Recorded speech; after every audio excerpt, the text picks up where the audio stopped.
Hello and welcome back to my channel. This is DailyTech. In today's video, I'll be showing you how to factory reset your LG Q6. Make sure that the phone is powered off. Locate the power button, the volume down. Press and hold both. Once the phone turns on, release and press again the power button.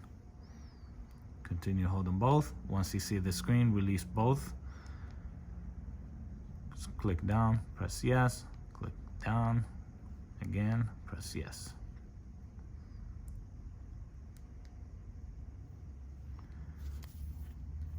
Again, this is the LG Q6.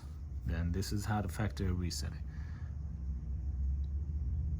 Once the phone turns on, it will be completely wiped clean. Now, if you did have a Gmail signed into that phone, you would need to remember so you can put it back on. If you found this video helpful, please like and subscribe. Thank you very much.